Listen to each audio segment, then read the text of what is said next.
I'm Danny Otto. Welcome into another episode of That Recap Show. Now, before we get into the episode, just want to issue major spoiler alert. We are going to be going over everything that happened in episode 3 of season 3 of The Mandalorian. So if you haven't seen that episode yet, you may want to pause this video, head over to Disney Plus, check that episode out, and then come back and enjoy the breakdown. Now, with that out of the way, let's start the show. Poppin' Off presents That Recap Show.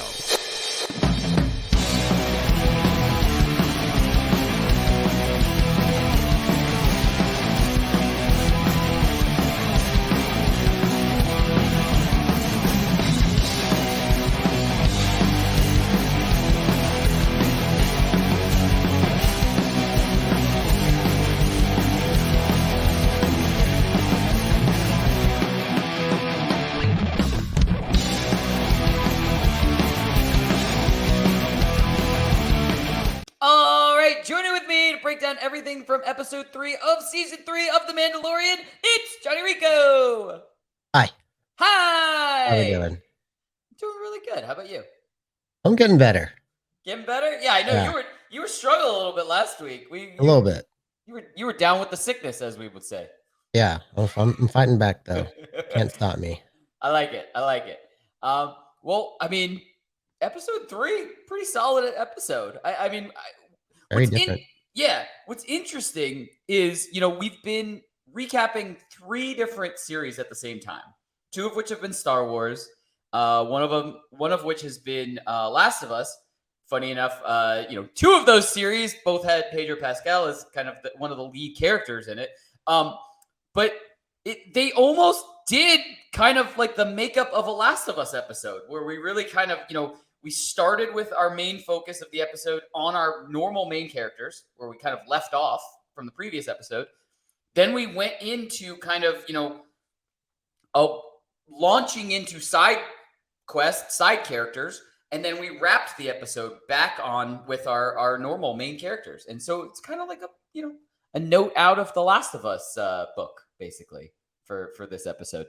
But yeah, I mean, just like kind of I said, and you pretty much agreed with me, this is a pretty solid episode. What I really liked about this episode was that we pick up right where we left off with the last episode, with Mando and Bo-Katan like still on Mandalore right after she's rescued him from the living waters and everything like that. I just appreciate that when we start right back up where we left off. It's no hang time that we haven't seen something that happened off screen or anything like that. And then we quickly, we leave Mandalore and we get into a dogfight, basically, where they're getting shot at, they're getting chased while they're on Bo-Katan's ship, and then they, the series of dodging and maneuvers and everything. And you know what? It was awesome, and I was all for it. And I love kind of, to me, and I might just be taking it just because I feel like I played those kind of video games growing up, like do a barrel roll. It almost felt like video game prompts in the best way possible. I really did enjoy that section of it, and I thought it was really cool. And just to kind of see them communicating with each other, and them kind of, maneuvering and going off of each other's, instruction and word and stuff like that. It was really cool to see them kind of work together as a team in, to take down these ships. And then all of a sudden it goes to, holy shit, there's a lot more here than we thought. And we got to get the hell out of here. And that's kind of when we're introduced to the I guess the meat of the episode. It kind of goes away from those characters when they go into hyperspeed. But Rico, what were some of your initial impressions of episode 3? Yeah, every time we get like a dogfight scene in Star Wars, I'm always taken back to the first movie, of course, where it's like they get out of the Death Star and it's like, hey, we're not out of the woods yet. And it's Han and Luke going into there and doing that whole back and forth between them, right? Except this time we're seeing 2 Mandalorians, kind of the higher echelon of warriors in Star Wars, kind of do their thing. And it's Din and Bo in this case, which is really, really fun to watch. Just the sequence of him jumping out of her ship to get to his ship and all that is just like total badass stuff.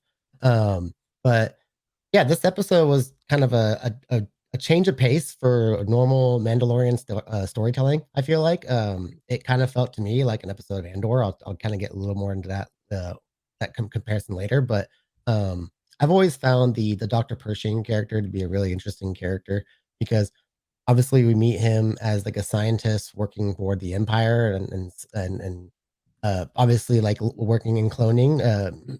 As we saw, because he had the Kaminoan cloning kind of insignia on its logo beforehand. Right. But now we meet him, and he's on Coruscant. He's kind of been doctrinated into the New Republic system, and uh, kind of seeing where his character's gone from here after the events of season 2 is really cool in my opinion. And then also seeing the effects of the end of season 2 with Katie M. O'Brien's character, Elia Kane, how she's also in the same with the amnesty program that they're in. So the way they were kind of used those two characters who have similar experiences with one character, Moff Gideon, was kind of a cool way to kind of tackle this story. And it was a nice little interlude while Din and Bo were kind of on their way to the convert later on with the armor and all them. So yeah, like you were saying, the comparison to like Last of Us, how we got it, I would kind of put it like with the Left Behind episode, where it's like you start off with Joel and Ellie while he was trying to save, she was trying to save him, and then it cuts like her past, and then comes back to that same moment. That's kind of like what I kind of felt too. So yeah, getting to follow these two characters that aren't the main story, but clearly is going to play a big factor in not just the Mandalorian, but possibly into just Star Wars as a whole, was a really interesting episode. Yeah, definitely. I totally agree. And there's so much to unpack. I'm super excited to kind of, dig into this episode. You want to get to some big takeaways? Yeah. Awesome. All right. Why don't you kick us off for big takeaways? Okay. So I was talking about how this was kind of like an episode of Andor. And to me, that was because we like really got to see the inner workings of like the age of the New Republic now, because ever since the Empire fell, we have this new government body that kind of stepped into power, right? And it kind of likens itself to the Andor era of the show, which is kind of like really the Empire in the start of its prime, but also kind of like in the Bad Batch, where you're really seeing the beginnings of the Empire and how those guys they're starting to occupy all these areas. So they're both of those shows are kind of good comparisons, but I liken it more to Andor's because we really got to see kind of like the real inner workings of the New Republic as well as the Empire, like what people are doing at these little desk jobs. Pershing, even though he's a scientist, he's only just kind of like putting files away, working he's pencil pushing basically, and he's not really getting to do the work that he was what he thinks he was born to do. So I really like kind of seeing that comparison to the New Republic after the fall of the Empire versus the Empire after the Clone Wars in the fall of the Old Republic. So yeah, and then of course, kind of seeing the way Katie M. O'Brien's character Elia Kane was kind of like she, using trust. She was manipulating that trust that Dr. Pershing had in her and using it to her advantage. And we still don't really understand what the hell's going on with that, but the whole like what do you miss most from the old days? And they're like, what do you mean the old days? Like, no, like the everyday stuff. Like, oh, I miss the biscuits. And she just immediately gets the biscuits. But just like I think it goes to show how like how street smarts and book smarts play into like the Star Wars world. Like even though Dr. Pershing is very highly advanced in his one area of this field, he's very much naive to when he's being manipulated by someone for their own like personal gain. So yeah, I think it's a really interesting way to show how like even if they work for the bad side, there's still people with good intentions who are being manipulated and just being used to other people's wills. Yeah, I totally agree. And I mean, I'm not gonna skip ahead and go to my predictions before we finish up big takeaways, but yeah, I mean that plays right into like some of the stuff that I'm wondering is gonna start happening kind of in the background. I mean, just like a lot of these series that we've been kind of recapping, they do a very good job at kind of, throwing out breadcrumbs and us like kind of picking up on them, but like picking up, like they throw them out big enough so that we do pick up on them. And I do think this is going to circle back around and have some sort of effect moving forward type of thing. And I'm really excited to see, what this could potentially lead to. Before I get to that, because like I said, that's more in my predictions, stuff like that. There's a couple of things that I had to mention as big takeaways. And as big takeaways go, this is the closest to a meme that we could have possibly got in real life. We got the closest to the recreation of "It's a Trap." It's a trap. If you remember the scene towards the end with the doctor, right before he's going to basically have his memories. The mind flayed. Yeah, well, he wasn't like technically. If the machine had gone right, nothing super bad would have happened, basically, because they were like, we're turning it very, very low, so it's like you're just gonna feel pleasant. But he goes, it was a trap, and he's saying to the same species of alien that in the original Star Wars trilogy says the famous line, "It's a trap." Yeah. It's like, oh my god, it's perfect. It's perfect. Like, I just want to see who put that together, because I was like, they definitely did that on purpose, and I just want to like give them a high five. And I was like, I had to point that out. But also, they skipped over it very quickly. But both Mando and Bo-Katan had the same reaction that I had when I was watching the episode. Did we almost get Grogu's first words? Like, Mando says this is the way, Bo-Katan says this is the way, and then Grogu mumbles syllables that almost sound like this is the way. And they both turn around and look at him, and it's kind of like, holy shit, did he say it? Did he not? And then that was it. And we just kind of went to something else. But I just had to point it out because, I mean, we've already heard on record from the creators, Filoni and Favreau, that he's going to start talking. Like, this is coming sooner rather than later. So, I mean, it could be as soon as next episode, but like, I'm wondering if they were like, there it is, like that's his first word, or if that doesn't count, but it's just showing that progression there. Like, he's starting to now mumble syllables and stuff like that. But I mean, I had the same look on my face that Mando and Bo-Katan did when I heard those syllables. I was like, did he talk? But I just had to point that out. It's kind of like when Pelly said the same thing at the episode last week, where she's like, "Did he just say his first word?" I think he said Pelly. So they're kind of setting it up there. He's going to say his first words eventually, for sure. Like they're planting the little seeds. What I'm wondering is if he's going to talk like Yoda, or if he's going to talk like Mando, basically. Like, you know what I mean? Like cadence wise, or like, the way that he actually speaks. I'm very interested. I think that was a Yoda thing, because if you've watched the Tales of the Jedi, Yaddle speaks normal. So I think it's really who he learns to speak from is kind of what matters there. So like, and also Yoda is 900 years old at that point, so he's probably just effing with people. I'm going to speak in riddles and just confuse people. Yeah, I think when you're 900, I think you just get into the troll phase. He was old. It's Yoda's inside joke that he's been playing on people for like 200 years. Oh yeah, I can't wait to see High Republic Yoda when we get into like that era of storytelling in Star Wars, because that's going to be him like 300 or 400 years younger, and like it's supposed to be like him in like his 40s, right, or whatever it is, like the equivalent of that. So yeah, I'm really interested to see like what he's going to be like then versus how he was later on in life. Yoda in his 40s in like midlife crisis mode, he's gonna buy like a Corvette or something. Yeah, and then Yaddle just hanging out and is like, I don't know why you talk like that. Like, I just want to see like one scene like where they had like that kind of interaction. Give me that in animation. I am all for it. Do you want to get to some predictions? Yeah, let's do it. Awesome. All right. Well, I'm gonna kick predictions off. Just like I was saying when you were kind of getting into it, with the doctor and with the officer. I'm wondering, we see, number one, she sets him up. She basically kind of, pushed him into, going against what he was supposed to be doing, basically, and not just leaving it alone and just kind of, this is what I'm supposed to do now. It's more of like, well, if this is what you feel like you should be doing, then, and it's going to be for the betterment, like you should be doing this. Like, she basically pushed him to do this. She straight up set him up. She brought him to the shipyard. Like, she did everything. And not only that, we see, just like I was saying, when he was kind of just supposed to have, a pleasant experience, she turns up the dial and basically fries his mind. So not only am I interested to see, what her motives were for all of this.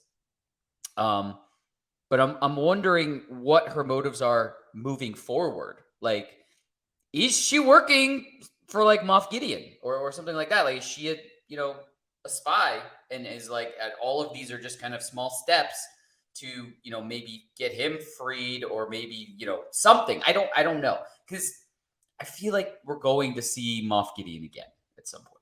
Oh, for sure. Yeah. So I'm wondering if these are like I was just saying, these are breadcrumbs and stuff like that. I'm wondering if that's what these breadcrumbs are leading to, or if it's something completely, off the radar that we don't even know. But I'm just very, very curious about her motives in general, her motives for doing this, and for what her motives are moving forward, and who she's working with ultimately, basically. Yeah, Rico, what were some of your predictions and for moving forward and maybe even just an overarching for the season? So going back to what you were just saying, with the Lycane's kind of like betrayal of Dr. Pershing at the end there. Um, the way they kind of paint the New Republic here is very interesting because it just seems like you're trading in the Empire for the New Republic, and you're just trading in one big government body for another one that's just kind of like dehumanizing people. Right. I mean, literally, when we meet all these other people, I'm an officer G77, and then I'm Yeah. also L3. I mean, like these aren't people. They don't have names. Like, what's going on here? There was something off. They're like, he's got the whole like the parole droid that he's got to go report to every like he's still kind of like a prisoner, like, or he's a parolee basically. But the whole thing of like, I was brought here to like not do this particular uh type of science for the Empire, but if I can do some good with it, why shouldn't I try to do it for the New Republic? And if they're told like you're forbidden from doing your particular practice of science. um so I find it very interesting how like the New Republic is operating and kind of almost making the same mistakes the Empire did in different ways. Like rather than manipulating people through just being outright horrible, like the Empire, they're manipulating people through kindness. And that can go bad for on both sides of it, right? So uh, when it comes to Elijah Kane's character, I think there is still this underlying devotion to Moff Gideon and his cause. I think the show is still setting up an appearance from the big bad of this whole Mandoverse, which is Grand Admiral Thrawn. So who knows what the whole end game there is? She a mole within a mole? Like, is she a mole for the New Republic, or is she a mole for Thrawn and the remnants of the Empire, basically? Mm. So that's something to look out for. She's going to be an interesting character to follow through as the season carries on. But we wrap up that whole story. We come back to the Mandalorians, and now Bo-Katan has come with Din back to the creed of other Mandalorians, and probably uh, not what she wanted, but she's been accepted into the creed, whether she likes it or not, because she also bathed in the waters and coincidentally has not taken off her helmet since that whole fight. Uh, and I think she's willing to accept it because, of course, she doesn't want Mandalorians to fight. So she's like, okay, I'm going to go with this, and kind of we're going to work together. And I'm going to see. Basically, she's probably going to see if she can just kind of like bring all these people together, right? Because if she wanted to, she could have just taken off her helmet and said like, "Yo, f off, I'm going to go do my thing," and they would have said, "Okay, you guys, you can leave. Whatever. You're just not part of our people." Uh, but because she decided to stay and she's going to help them out, there's also Paz Vizsla, the big heavy armor Mandalorian that Din fought in Book of Boba Fett for control of the dark saber, and his family and Bo-Katan's family have a very storied past in the animation, where Bo-Katan was working along with a man named Pre Vizsla, who was the leader of Death Watch and also a wielder of the dark saber at one point, who got it taken away from him from Darth Maul. Ends up getting beheaded by Darth Maul. And also, Tar Vizsla is the original Mandalore Jedi who, wielded the dark saber to begin with. Like that is his old light. Like that lightsaber goes back to his family. Like if you go trace the steps all the way to the beginning. So I really want to see if we'll get some of that story past brought up in the next episode between those two characters, and really kind of get more of that Mandalore history thrown in through those kind of interactions. And if it causes some kind of a rift between them, because I don't really know what the extent of the family history between Paz and Pre Vizsla are. Like, I don't know what their connection is family wise, but obviously Buzz gonna be like, huh, Vizsla, like I worked alongside Pre Vizsla for Death Watch. So like, and that's the creed that that picked up Din as a child was Death Watch. So all of it's very, very interesting, and seeing how these threads are going to tie together. And I love myself some Mandalore history. Yeah, I totally agree. I can't wait to see, what's going to happen moving forward. I mean, Bo-Katan kind of reluctantly was like, I guess I'm in. Like, It was like a very interesting way to wrap up the episode. So I'm really interested to see kind of where we're going to go from here next episode. I mean, they did make a point to say, you're free to leave whenever you want to. So I think there's going to be a point where she's like, all right, fuck this, I'm out. Like, at a certain point, it's going to happen. But yeah, I'm really interested to kind of see the interactions between her and the other Mandalorians, and just, to see what's next, basically, to see what they dive into, and what's going to happen moving forward. Yeah, I mean, I'm all for it. I'm really excited to kind of see what's happening next. The sky's the limit at this point. I mean, introducing Thrawn or anything that we can kind of imagine at this point, because that's kind of what this season has been so far. We don't know exactly what's coming next, but it's all been exciting. A cohesive storyline so far, right? Which I like. Right, exactly. It's been building, and you can kind of see these breadcrumbs that are slowly building to something that's going to happen, type of thing. And I'm all for it. So and as we always say, that's what we think. Let us know in the comments below. What did you think of episode 3? And look, how long do you think Bo-Katan's going to want to, remain with the other Mandalorians before she's like, I'm taking my helmet off. I got to do something different. Like, I feel like that's, that's not an if, that's a when type of thing. And as always, don't forget, like, subscribe, and turn on notifications to hear about all of our latest audio and video podcast releases. Bye, everybody! Poppin' Off presents That Recap Show.